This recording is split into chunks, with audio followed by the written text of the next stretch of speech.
Thinking, Logic and Lies. Nietzsche's unsettling truth about knowledge. What is thinking? Is it the noble pursuit of truth, a beacon of rationality guiding us toward reality?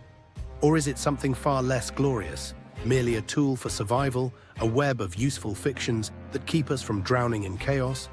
Nietzsche, ever the iconoclast, shatters our illusions about thought, knowledge and logic, revealing them not as sacred paths to truth, but as pragmatic lies we tell ourselves to keep from falling apart.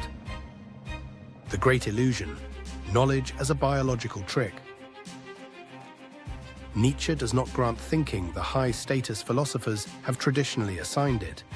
Unlike Plato, who saw reason as the soul's divine charioteer, or Descartes, who declared, "I think, therefore I am," Nietzsche strips thinking of its supposed nobility. He does not deny its power, rather he exposes its true function. The essential feature of thinking is adjusting new material into the Procrustean bed of existing schemes, making equal what is new. Will to Power 3499. In other words, thought is not about discovering truth. It is about fitting new experiences into pre-existing mental patterns. We do not seek to understand the world as it is. We seek to mold it into something digestible, familiar, predictable. Knowledge is not a mirror of reality. It is a straitjacket, forcing chaos into the illusion of order. This is why we cling to ideas, even false ones, so long as they provide stability. If absolute truth were revealed to us and it shattered our categories of meaning, we would not rejoice. We would despair. The need for lies, why truth is overrated. If knowledge is just a function of survival, then truth itself becomes secondary to usefulness. Nietzsche turns our entire understanding of reason on its head. Therefore, what is needed is that something must be held to be true, not that something is true. Will to Power 3507. Think about that for a moment. We do not seek truth because it is noble. We seek truth because without something fixed, without agreed upon meanings, we would be paralyzed by uncertainty. We are not creatures of reason. We are creatures of faith. Not in gods or spirits, but in language, logic, and concepts we barely understand.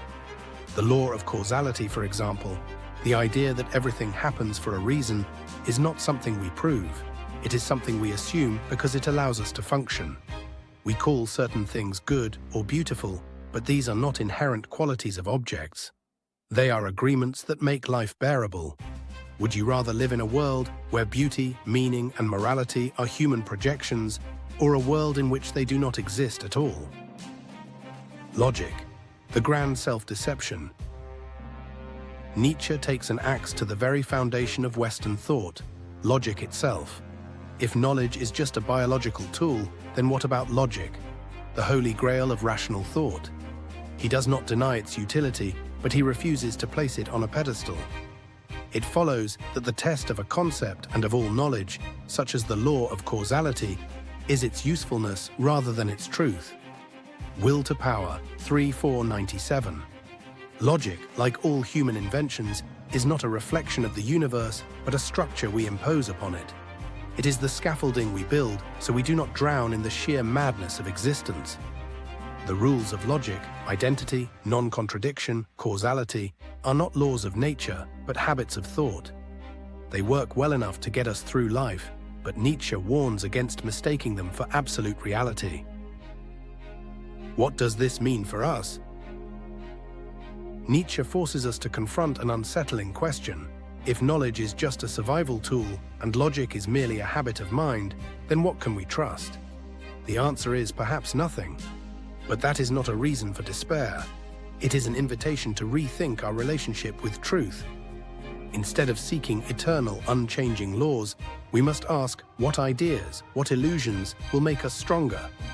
Something strange is to be reduced to something familiar. Gay Science, Volume 5, 355. Instead of seeing philosophy as the pursuit of truth, we should see it as an art, the ability to construct and deconstruct meanings, to wield illusions rather than be ruled by them.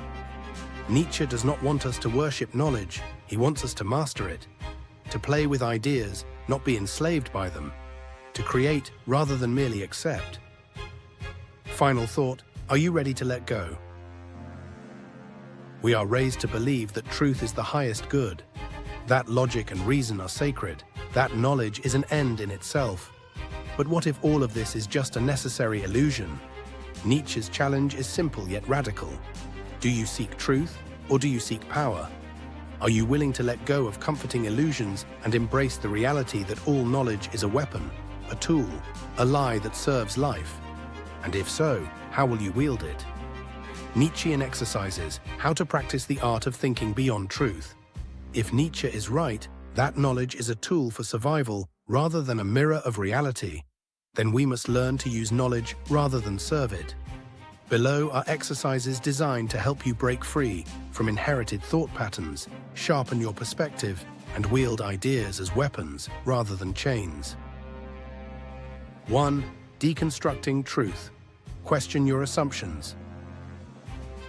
Exercise. Write down 5 beliefs you hold deeply. These could be moral beliefs, political stances, or even personal principles like honesty is always the best policy. Step 1. Ask yourself, where did this belief come from? Parents, religion, society, personal experience? Step 2. Challenge it using Nietzsche's idea that knowledge is about survival, not objective truth. Who benefits from me believing this? If I held the opposite belief, how would my life change? Is this belief useful, or does it limit me? Step 3. Try living as if the opposite were true for 24 hours. Notice how your perception shifts. Nietzschean insight. What is needed is that something must be held to be true, not that something is true. Will to Power 3507. 2. The Great Translation. Change your mental language. Exercise. Nietzsche warns us that language defines the way we think. Every word is a metaphor, an imposition onto reality. If we are imprisoned by words, can we escape by rewriting them? Step 1. Take 5 words that define your identity, e.g., introvert, kind, ambitious, anxious, strong. Step 2. Translate each one into a different metaphor. Instead of introvert, say lone explorer. Instead of anxious, say highly aware. Instead of strong, say unbreakable. Step 3. Speak about yourself using these new metaphors for a week. Observe how your thoughts shift. Nietzschean insight. We are not rid of God because we still have faith in grammar. Twilight of the Idols, Reason 5. If you want to change how you see yourself, first change the language that defines you. 3. Logic as a game. Think like a trickster. Exercise. Nietzsche argues that logic is not an absolute, but a human construct designed to impose order on chaos. What happens when we treat it as a game rather than a law?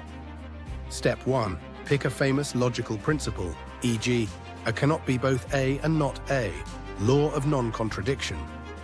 Step 2. Try to break it using paradoxes. Can you argue that something can be both itself and its opposite? Can you argue that causality is an illusion? Step 3. Write down what you learn from thinking outside of strict logic. What new perspectives open up? Nietzschean insight. The test of a concept and of all knowledge, such as the law of causality, is its usefulness rather than its truth. Will to Power 3497. 4. The will to illusion. Create your own meaning. Exercise. Nietzsche suggests that meaning is not something we discover, but something we impose. If that's true, why not create your own? Step 1. Pick an event from your past that you currently see as negative, failure, rejection, suffering. Step 2. Rewrite it using Nietzsche's idea that suffering is a tool for growth. How can you reinterpret this event as a source of strength? What new metaphor can you assign to it? E.g., that breakup wasn't a loss, it was a rebirth. Step 3. Live as if your new interpretation were true for a week. Nietzschean insight. He who has a why to live can bear almost any how. Twilight of the Idols. 5. The 24-hour Nietzschean challenge. Exercise. For one full day, try to live as Nietzsche suggests. Speak in metaphors rather than facts. Doubt every piece of knowledge that you usually accept. Reverse one of your core beliefs just to see how it feels. Create a new meaning for something ordinary in your life. Embrace contradiction instead of avoiding it. At the end of the day, reflect. How did this change your thinking? Did you feel more powerful or more uncertain? What illusions are you ready to break? Nietzschean insight. We can destroy only as creators. The gay science. Final thought, are you using ideas or are they using you? These exercises are designed to make you aware of something unsettling. You are not in control of your own thoughts. Your inherited concepts, your language, and your logic are shaping how you see the world, whether you realize it or not.